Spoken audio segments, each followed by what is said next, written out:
this kind of a freedom. మహిళా reservation అంశాన్ని డీలిమిటేషన్తో అనుసంధానంతో అమలు మరింత క్లిష్టతరమయ్యే అవకాశం ఉందని విభజన హామీలు ప్రత్యేక హోదా సాధన సమితి అధ్యక్షుడు చలసాని శ్రీనివాస్ అంటున్నారు. మరిన్ని వివరాలు మా ప్రతినిధి రాజేష్ అందిస్తారు.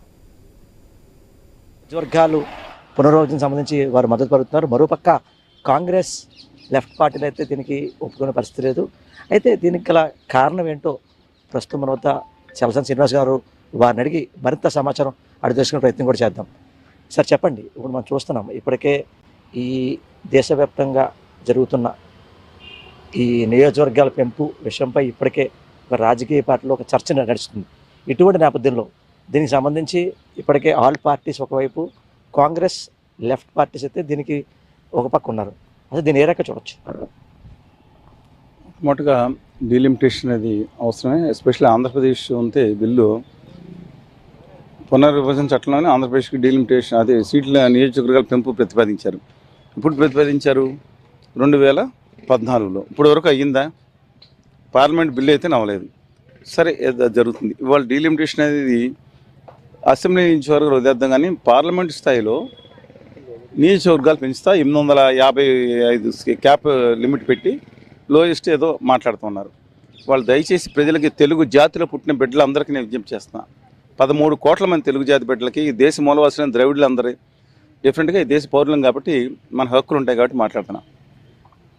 దక్షిణాది దేశ సౌభాగ్యం కోసం ఎంతో ప్రయత్నించింది. ఆ రోజులో మీరు కుటుంబ నియంత్రణ పాటించండి, దానివల్ల సంపద పెరిగి మీకు జీడిపి అంతా అనుకున్నప్పుడు దక్షిణాది బాబాసాహెబ్ చెప్పినట్టు దక్షిణాది అవన్నీ అందిపుచ్చుకుని తన జనాభా నియంత్రించుకుని ఆపరేషన్లు చేయించి ప్రభుత్వ డబ్బులు ఖర్చు పెట్టింది. అన్నీ చేయించి కుటుంబ నియంత్రణ చేసింది. దాంతో ఇప్పుడు కర్ణాటక నుంచి 1,00,000 కోట్లు కేంద్రానికి వెళ్తే తిరిగి 40,000 కోట్లు వెనకలిస్తున్నారు. ఈవెన్ ఆంధ్రప్రదేశ్ కూడా అదే. బీహార్ నుంచి 1,00,000 కోట్లు కేంద్రానికి వెళ్తే 3,00,000 కోట్లు దాదాపు మనం అందరూ ఇచ్చిన డబ్బులను తీసుకెళ్ళి మనం మహారాష్ట్ర అందరూ తీసుకెళ్ళి వాళ్ళకి ఇస్తున్నారు. జనాభా భారీగా పంపిణీ చేశారు. ఉమ్మడి బీహారు లేదా ఉమ్మడి ఉత్తరప్రదేశ్ జనాభా చూసుకుంటే ఒక 2 దశాబ్దాలు ఆంధ్రప్రదేశ్ జనాభా అంత జనాభాని అధికంగా అంటున్నారు వాళ్ళు. ఇది ఇలాంటి నేపథ్యంలో అందుకని ఇంతకుముందు 1975లో శ్రీమతి ఇందిరాగాంధీ గారి నేతృత్వంలో 42 రాజ్యాంగ సవరణ పెట్టి దక్షిణాదికి అన్యాయం జరగకూడదు సీట్ల విషయం అని చెప్పి ప్రిజన్ చేశారు. మళ్ళీ 2001లో పెద్దలు వాజ్పేయి గారి ఆధ్వర్యంలో కూడా ఇదే విధంగా చేశారు. ఇప్పుడు ఈ దుర్మార్గంగా ఉన్న క్రోనిక్ క్యాపిటలిస్టుల చేతుల్లో ఉన్న మోడీ గారు అండ్ కంపెనీ దుర్మార్గమైన కుట్రకు తలదీశారు. సార్, ఈరోజు యువత మధ్యలో కూడా మీరు గలవెత్తారు, దాంతోపాటు కూడా మీరు మాట్లాడారు. అసలు ఈరోజు జరిగిన సమావేశంలో కానీ లేకపోతే ఈ కేంద్ర ప్రవేశపెట్టిన మనకి ప్రత్యేక హోదా కానీ లేకపోతే ఇదంతా కూడా అంటే ఈరోజు సాయంత్రం దీనికి సంబంధించి ఈ మహిళా రిజర్వేషన్ సంబంధించి కూడా ఇదంతా కూడా ఈరోజు కాకినాడ ఈరోజు బీజేపీ ఎవరైతే అమిత్ షా అధ్యక్షన ఈరోజు ఓటింగ్ కూడా జరుగుతుంది. దాని ఏ రకంగా చూడవచ్చు?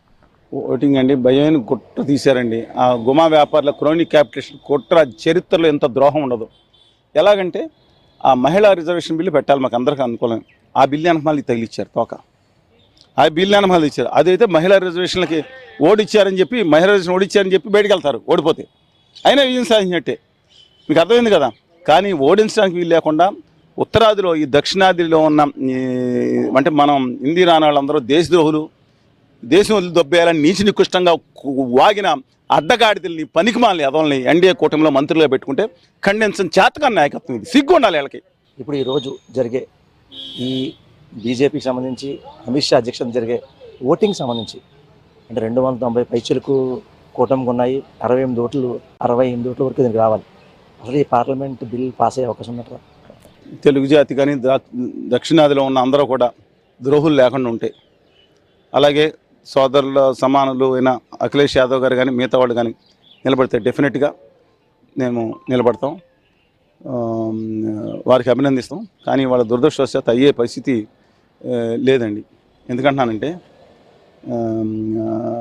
అమిత్ షా గారు ఉన్న అదానీ గారు ఆ బ్యాచ్ గుజరాతీ క్యాపిటలిస్టులు అంతా దిగిపోతారు. అది నిలబడితే ప్రజాస్వామ్యం నిలబడింది అనుకుందాం.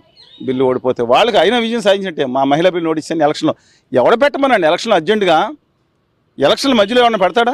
వాళ్ళంత 3 ఏళ్ళు వదిలేసి వాళ్ళ ఏదో కొంపలు అందుకుపోయినట్టు వాళ్ళు పెట్టి మహిళలను అడ్డం పెట్టుకుని మహిళ యొక్క శక్తిని అడ్డం పెట్టుకుని ఇలా అడ్డంగా రాజకీయాలు చేస్తాను. దిక్కుమాలిన బ్యాచ్ ఏదవుతుందో అసహ్యం వేస్తుంది నాకు. ఆంధ్రప్రదేశ్ హక్కులకు ఆత్మగౌరవానికి ఒక తరం దెబ్బతీసేశారు వీళ్ళు. ఇవాళ నీ సూత్రాలు చెప్తున్నారు. Sorry to say. చూసాం కదా ఓవర్లుగా ఉత్తరాది దక్షిణ సంబంధించి ఈ మహిళా రిజర్వేషన్ అడ్డుపెట్టిని వీరు రాజకీయం చేస్తున్నారు. ఎవరైతే యువతకు సంబంధించి ఉద్యోగ అవకాశాలు కల్పించే విధంగా చూడాలి, కానీ ఇది రాజకీయం చేయడానికి చూడకూడదు. ఖచ్చితంగా ఈ బిల్ ప్రవేశం కానీ లేకపోతే మహిళా రిజర్వేషన్ ఖచ్చితంగా మేమంతా స్వాగతిస్తాము. అందరికీ న్యాయం జరిగే విధంగా కూడా ముందుకు వెళ్ళాలని చెప్పి ఎవరైతే చలసాని శ్రీనివాస్ చెప్పే పరిస్థితి. ఇది కొంత తాజా కెమెరా పర్సన్ సతీష్తో రాజేష్, ఐ న్యూస్, కాకినాడ జిల్లా, కాకినాడ నుంచి.